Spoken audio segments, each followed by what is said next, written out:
Hi, I'm Jimmy Graham, veteran U.S. Navy SEAL and founder of the Able Shepherd Training Program, where our motto is simply, take care of one another.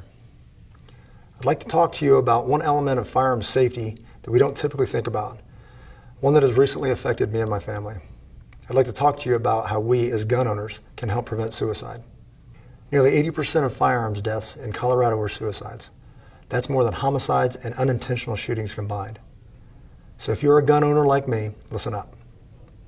Protecting your loved ones involves more than keeping them safe from accident or attack. Suicide is a serious issue. Colorado consistently ranks within the top 10 states in the nation for suicide rates. Last year alone, over 1,000 Coloradans died of suicide, and that number doesn't even account for attempts. If we are educated and on the lookout for common signs of suicide in friends, family, and even ourselves, we can save lives.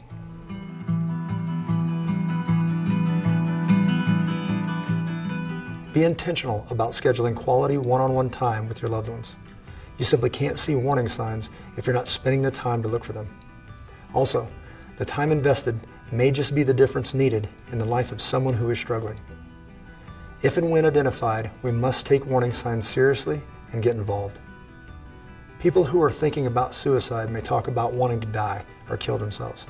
Other signs include increased use of alcohol or drugs, acting anxious or agitated, behaving recklessly, isolating oneself, or displaying extreme mood swings. People who struggle with depression, substance abuse, or other mental health conditions are especially at risk of suicide if they're also facing a painful crisis like a breakup, arrest, trouble at work, or financial loss. They may talk about feeling hopeless or about being a burden to others. Take these warning signs seriously and take action. We as gun owners can help.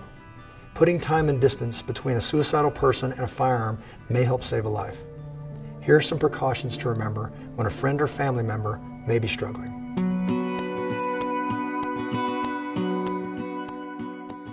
Out-of-home storage is an effective safety measure if someone is at risk.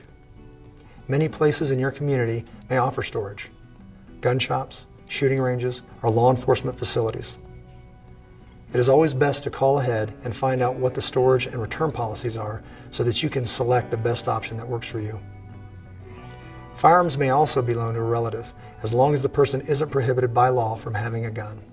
Relatives are defined as spouses, parents, children, siblings, grandparents, or grandkids, nieces, nephews, first cousins, and aunts and uncles. Colorado law says that loans to a non-relative for over 72 hours must go through a background check, usually at a gun shop.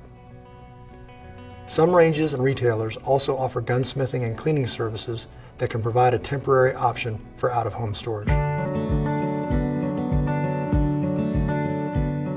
If out-of-home storage is not an option, make sure that all firearms are stored safely and securely. If you are like me, you choose to have your firearms quickly accessible for protecting yourself and your loved ones. Please understand that there are options that still provide this capability while securing your firearms from unauthorized access. Change the locks on your guns or safes and make sure the keys or combinations are secure. There are a variety of storage devices available on the market. In selecting the right option for you, please educate yourself on the quality and the realistic capability of these products. A product that I have come to trust is the Fast One Safe.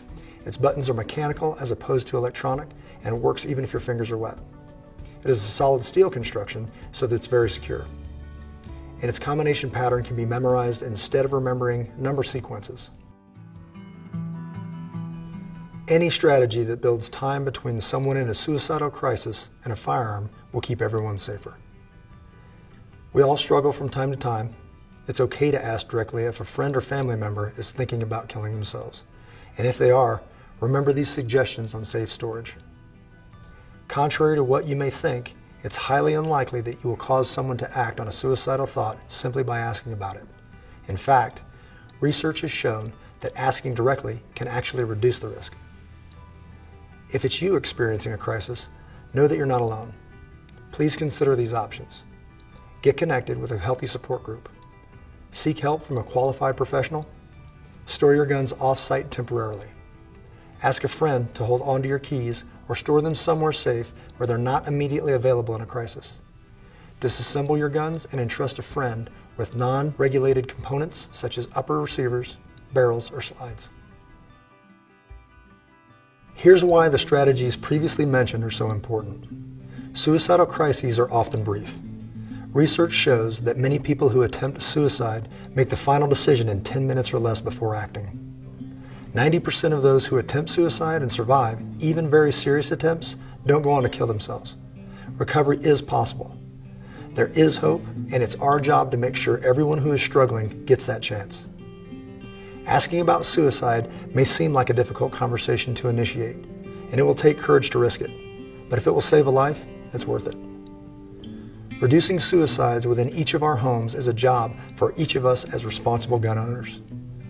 Together, we can protect our families, our friends, and our freedom.